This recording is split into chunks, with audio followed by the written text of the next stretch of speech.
Greetings and welcome back to my channel. Today, first of all, I'll say I apologise if I cough through the video, if it's a bit disjointed and I stop and start. Still coughing, folks. In the meantime, folks, the story I'm going to concentrate on today is the story of the disappearance of Natalee Holloway. So Natalee was born on October the 21st, 1986 to her parents Dave and Elizabeth Holloway in Memphis, Tennessee. She was the first of two children. Her parents actually did unfortunately divorce in 1993 and the children lived with their mother. And she moved them to Mountain Brook in Alabama. There, Natalee attended Mountain Brook High School where she had just graduated, and she actually had a full scholarship to the University of Alabama. She wanted to do pre-med, so a very intelligent young woman it seems. So post-graduation, there was a large trip planned for 125 pupils from Mountain Brook High School, of which Natalee was one. They went to the island of Aruba with 7 adult chaperones to keep an eye on them. But it has been said and has been noted that this holiday, now you've got 125 young teenagers, there was a lot of partying, there was a lot of drinking, there was a lot of highfalutin, whatever you want to call it. So much so that the Holiday Inn where they were actually staying did say that they would not be welcome to come back the following year. More or less a ban given following this stay. And 2 friends of Natalee's had admitted that alcohol had played a massive part in the holiday, and they were teenagers, folks. This is what they do. The legal age for drinking in Aruba, it was 18 to my knowledge. I know in America it's 21, but being from Ireland and the UK, our legal age is 18, but kids drink much earlier. They weren't doing anything that normal teenagers don't do. They were just out having fun, just letting loose. They just graduated. They maybe weren't going to see a lot of these friends again, so nothing unusual. So after the holiday on May 30th, Natalee was due to fly home with her classmates, and she didn't show for the flight. Her friends last saw her outside of a local nightclub that all of the pupils attended by the name of Carlos and Charlie's. This was a very popular nightclub on the island and one that all of the kids went to and enjoyed. She actually had met a young man by the name of Joran van der Sloot, and she had last been seen with him, getting into a car with him and 2 brothers, Deepak and Satish Kalpo. Now, Natalee had actually met 17-year-old Joran earlier that evening in the casino in the Holiday Inn. She was there with her friends. She was just having a little bit of fun.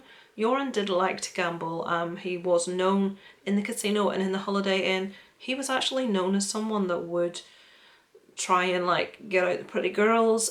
He was known for dating a lot of girls. Well, dating's probably the wrong word. Of looking for girls in the area. And he went to the nightclub after the casino with Natalee, and obviously also with the 2 brothers. And she was last seen getting into their car and leaving. Now, everyone had had a little bit to drink at this stage, and I don't think people were thinking entirely clearly, so I suppose it's very easy to say that was a really stupid thing to do. Even watching the documentary, which I watched by the name of The Disappearance of Natalee Holloway, I think this first aired on a channel called Oxygen in the US. I saw it on Sky Crime. Watching it, you obviously say, what was she thinking? Why did she do that? But maybe I've forgotten what it's like to be 18 and to have too much to drink and to be talking to a handsome lad. And she gets in the car and leaves, and she is never seen again. Now here the plot thickens. There have been numerous stories as to what became of Natalee, where she went, what happened, and this story changed with remarkable regularity. I don't even think, folks, I can think of exactly what story happened. It changed so often. I would need to be sitting watching an entire massive documentary with a notepad and taking notes. Maybe I should have done. But the first story is that the 3 men dropped Natalee straight back off at her hotel that evening. Now that's been disputed because there is no CCTV footage of her entering the hotel. Now, having watched another YouTuber, shout out to That Chapter, who is just fantastic, a fantastic YouTube, a true crime YouTuber, check him out, fellow Irish person by the name of Mike. In his video, I learned something that wasn't mentioned in the documentary, that there was actually other ways to get to her room that did not involve going past the main entrance where the CCTV footage was available. So it's not unheard of that she could have got to her room without being captured on CCTV, but this, as the story goes on, is very, very unlikely. So the Calpo brothers were actually arrested twice and questioned about the situation, and Joran van der Sloot was actually arrested and questioned 3 times. Each time, unfortunately, they had to be released without charge as there was insufficient evidence to proceed with any kind of trial. The stories ranged from the brothers left Joran and Natalee together. Then we have that Joran and Natalee went to the beach because she wanted to look at the stars. They made out a little bit and he left her there. Another story that Joran at the later stage comes up with is that someone that worked in the sex trade approached him and asked him if he could find him a blonde-haired, blue-eyed young girl, which he agreed to do for $10,000, and that he actually gave Natalee to this gentleman on the beach. She went into a boat with him, thinking that she was getting into the boat with Joran to go for just like a boat ride that evening. And he sold her for $10,000, of which he didn't actually receive the full $10,000. That's what he was angry about. Now there was actually a little bit of weight to this story about the sex trade, as unlikely as it may seem, which would come to light a little bit later. So Joran van der Sloot was actually the son of someone that was very high up in the legal profession, going on to be a judge. He was Dutch, and he decided that when all of this with the Natalee Holloway case, when he was released, when everything happened, he wanted to make a fresh start. He asked his parents to go back to Holland to study there, sort of to make a fresh start. He enrolled in Rangsit University. He got a student visa and he, for some reason, created the assumed name of Murphy Jenkins. So this, it seems, was a front. Indeed, Joran did attend the university by day, but by night, as Murphy Jenkins, he would go to the clubs, and he would say that he represented a company called DD Consulting, which was a model agency, and he pretty much preyed on young girls, on young dancers, offering them lucrative modelling contracts. He even had business cards which he handed out. There is video footage of him with some of these young girls in hotel rooms making deals, and he actually was selling these young girls into the Dutch sex trade for $13,000 each. And leading on from that, 2 girls that were actually seen in a video with Joran are actually still to this day missing, and it seems nothing has been done about this. Coffee cups had to come in, folks. My throat is struggling, I'm sorry. So I'm afraid it's going to be in shot. So we discussed the girls modelling agency, but leading on from the excuse that Joran gave about selling Natalee to the sex trade, he later completely retracted these comments, as he did with pretty much every comment he made about what had become of Natalee. So in the end, no one knew what the truth actually was. So with the assistance of many, many volunteers, the Aruban authorities conducted massive searches. Ocean, land, unfortunately all would be fruitless and nothing would be found of Natalee. And on December the 18th, 2007, the Aruban authorities released the news that they would be officially closing the case and would not be further looking into what happened to Natalee. But just over a month later, on the 1st of February 2008, the Aruban police would reopen the investigation after video footage was found of Joran saying that Natalee died on the morning of her disappearance and that a friend of his had helped him dispose of the body. Again, Joran later said, no, this isn't what happened, this isn't the truth. Sort of said, I say whatever I want, I make up whatever I want, whatever people want to believe, that didn't happen. And again, he reverted to the sex slavery story.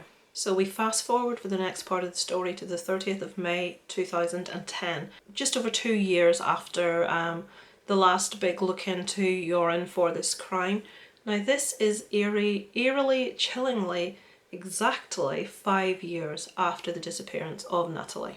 Joran is seen on a CCTV camera in Lima, Peru, with a young lady by the name of Stephanie Flores. They seem very close in the video in the casino, which again, eerily, is exactly where Joran originally met Natalee. And they're obviously getting on very well. They leave the casino together, and there's CCTV footage of Stephanie going into Joran's room with him. 2 days later, on June 2nd, Stephanie would be found in Joran's hotel room, wrapped in a blanket in a pool of blood, dead. It was later found that she had been beaten and strangled to death. She had went back to Joran's room and they had continued to play poker together, and an email had flashed up on the screen relating to the disappearance of Natalee Holloway and the link that Joran had to that. Obviously, Stephanie immediately questioned him about what was going on, and I have read an account that said she slapped him. I'm not sure if this is true or not, but this exchange between Joran and Stephanie led to her death. The account that I read said that following Stephanie slapping Joran, he elbowed her in the face, and the blow was so severe she nearly fainted. As she began to fall, he grabbed her and slammed her head into the wall, and he then proceeded to use his shirt to smother her. He left her where she was, and 2 days later she was found by authorities. Joran did not try to deny this. He was actually charged with the murder. He did try to disguise his appearance. He cut his hair very, very short and he dyed it red, but the authorities did catch up with him and he was charged with Stephanie's murder. He received a 28-year prison sentence in 2012. It is worth saying that Joran did actually later, while in prison for Stephanie's murder, admit to the murder of Natalee Holloway. Now, as we continue, there is a lot. I have researched this following watching the documentary, but I'm going to stick in this video, mostly because if I don't, this would go on and on and on. So I would encourage you to read further if you want to know everything about the case. But lots of people were brought in and were questioned, people lied, people were implicated that weren't involved. I think very much the focus on Joran van der Sloot, the police are looking in the right place. The documentary that I watched very much focused on him, and I shall do that for the remainder of this video. So obviously there is a lot more to this that I'm sure you may have heard. You may want to tell me more in the comments if you want other people to be able to read certain things that you feel that was important that I left out. Just know I am trying to cut this down to sort of like a decent length video where I'm not going to bore you to tears, which all of that probably just did. So after serving the 28 years that Joran received, obviously he hasn't as yet, but when he does, he will face extradition to America, get this folks, for charges of extorting Natalee's mother out of reward money. He told her that if she paid him a certain amount of money that he would tell her where Natalee's body was. Now, I'm not a negotiator, I don't know the ins and outs of this, but money was paid to Joran, who took it and promptly went and spent it and had a whale of a time. Obviously never telling anyone anything about what happened to Natalee. So the FBI actually have videotape of Joran accepting $25,000 in return for information about Natalee. They actually let him go at this stage because they wanted to gather further evidence from him, and he took off to Peru with that money and had a whale of a time, as we later found out what happened in Peru, that because of all of this, poor Stephanie Flores also lost her life. In January of 2012, this is the same year that Joran is actually imprisoned, Natalee's father had actually her declared dead in absentia, which a body has not been found, but because a certain time scale has passed, a person can be declared legally dead, and her father had this done in January 2012. So what else has happened in this case? Now, this is to me the most interesting aspect of the case, of the investigation. The Aruban police had pretty much drawn a line under the case. They said they hadn't, but not much else had been done to try and find out what happened to Natalee. So the Holloways, the father in particular, actually hired a private investigator by the name of TJ Ward. He conducted an 18-month investigation. He was previously a police officer. He had moved on to be a private investigator, and he conducted a rather thorough investigation, which was the main part of the documentary I watched, which I would recommend. Now, it has been said later by Natalee's father that the documentary wasn't what he thought it was, that perhaps he wished he hadn't done the documentary and it didn't lead to where he wanted it to. But I personally found a lot of what happened in that documentary very interesting, and I do feel that it pretty much puts the blame firmly at Joran van der Sloot's feet. and we can just see how much corruption is going on with regards to this case. It involves an informant. Now, I am going to butcher this name, so I apologise. The informant's name was Gabriel Madrigal, and he actually lived with a man called John Ludwig. Now, John was actually a good friend of Joran van der Sloot. As a matter of fact, it could be said that he idolised him. He just loved his bravado. He was even seen on news programmes to defend him, to actually insinuate that it wasn't fair that he got so much time in prison for what he'd done. This guy just had something wrong with him. He thought Joran was the bee's knees, and he would pretty much have done anything that Joran asked him to do, and Joran did ask him to do something. So we're actually on 2010, and according to John Ludwig, van der Sloot had actually contacted him and said that he wanted him to dig up Natalee's body where it had been buried, and basically dispose of it in a certain way elsewhere.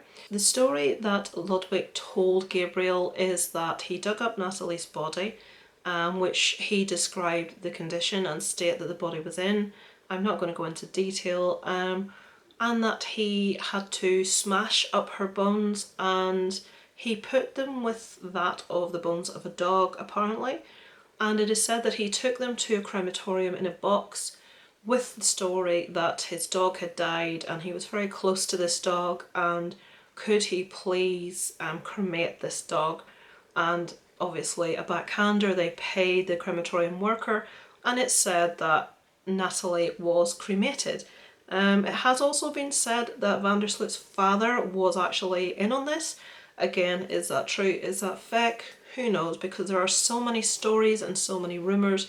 This documentary did very much focus on the fact that van der Sloot's father, who later died at quite a young age, that wasn't seen as in any way suspicious, but he is suspected of being involved in the cover-up to protect his son. So when Natalee was cremated, John Ludwig said that he buried her in a little dirt road path just past where his aunt lives, and he told Gabriel that he would take him there one day to show him. So Gabriel does not like John Ludwig. He had to share a house with him for a while. He wanted rid of him. He wanted John out of that house, and he was willing to get him arrested to do so. So he went to the police. And they made an agreement that Gabriel would try and get on videotape, on record, John Ludwig confessing pretty much what he already had to Gabriel. But obviously there are laws with people not being aware they're being taped. But in New Orleans there is a law where if one person is aware that the conversation is being recorded, the other person does not need to be aware to proceed. So, with that in mind, Gabriel invites John to New Orleans for a little bit of a break, with the intention to get John recorded admitting to everything that he did. Now, it was a pretty tense section of the documentary, and things did go wrong. Technology failed. They had to send guys into the room to try and refit the cameras and fix them before John and Gabriel got back when they were out. But they did manage to get pretty much everything they wanted on camera, and John's admission as to what he did. So at that stage they decide to go to the location where John says that he dug up Natalee's remains. Now John actually agreed to take Gabriel there to show him. And Gabriel was given like some form of tracker, something that he would press when he was there, and it would give the coordinates to the police. He was pretending to John that he had some kind of morbid fascination with all of this, and he was so, oh, you're so, brave, and that's so exciting. And John agreed to take Gabriel, and he did, to the area, and the individual did not charge the tracker, so it lost signal and could not be set to the exact place. Now Gabriel did later take the police and show them exactly where John had told him. Now at this stage quite a few years had passed. I do apologise folks, my throat is killing me. But they got cadaver dogs up there, they dug up there to no avail. Nothing was found, no evidence, no sign of Natalee, absolutely nothing was found. But after this scenario, Gabriel actually, he blew very hot and cold with the police. He pulled out at some stages and then he would call them back. And then he said he had further information that John told him that he had kept a trophy of sorts of Natalee. He had kept some bone fragments in a bag which he had buried underneath, I think was his aunt's house. So the police and Gabriel go to the place where they have been told, and indeed, after a lot of rooting about, they find a little plastic bag which contains bone fragments. Now these bone fragments were sent away to be tested, and this test had to be done numerous times and used all the fragments they had. The first test came back that not all the bones were human, but that at least one of those bones were human, and it had to be sent off for familial DNA. If you're not aware of what this is, it's where a member of the family, a mother, gives her DNA and she will pass down familial DNA to her child, and with the familial DNA they will be able to match that bone to the parent, to the mother. And unfortunately it was found to be inconclusive, and on a third test it was found that it was not Natalee. But this was a human bone that was underneath this house. It's never been found who that belongs to, but unfortunately, ending the documentary, there was no answer as to what happened to Natalee. Joran is obviously still in prison, serving time for the murder of Stephanie Flores, but given this, and given the constant changing stories, and given the information from John Ludwig, I very, very much believe that Joran van der Sloot is involved in the disappearance of Natalee Holloway, but unfortunately for her parents, there hasn't been any answers. There's been no closure. Natalee has never been able to come home for a service, for a memorial, for a proper burial, and that's something you don't wish on any parent. Now, there has been quite a bit of criticism from Natalee's mother about the handling of the case by the Aruban authorities, and she has actually written a book, Loving Natalee, A Mother's Testament of Hope and Faith. It was written in 2007, and she is quite scathing about the investigation, the lack of, the failures. There's a little quote here. It's not written in the best of English. I don't know if this, it says she wrote this in the book, so I will try and read it to you. As I say, it's not written in the best of English. It sounds like a conversation, but this is what she says. This sort of sums up the family's thoughts on the situation. What we want is, we want justice. And and we have to recognise the fact that, this crime has been committed on the island of Aruba, and we know the perpetrators. We know it's these suspects, Deepak and Satish Kelpo and Joran van der Sloot. And we just have to, though, keep going, Nancy, because the only way we will get justice for Natalee is if we do keep going. I mean, if we give up, absolutely nothing will happen. Nothing. So, very sad situation for the parents of Natalee, and I really hope that in the future that they find some answers. Just as a little follow-up to the story of Natalee Holloway, the gentleman John Ludwig that we spoke about, that obviously claims to have dug up Natalee's body and disposed of it elsewhere, he actually was murdered in his driveway. He was killed by a lady by the name of Emily Highstand. It's said that she was in his car and that he was holding a knife to her throat, and she managed to escape.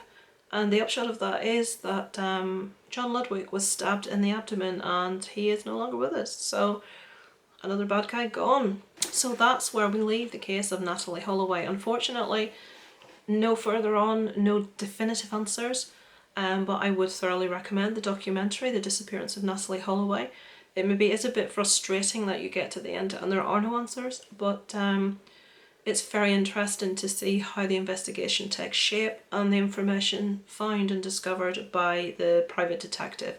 So that's it for this week. Rather frustrating to get to the end with no definitive answers, but I hope you find the story interesting. If you have any stories that you would like me to cover that are not...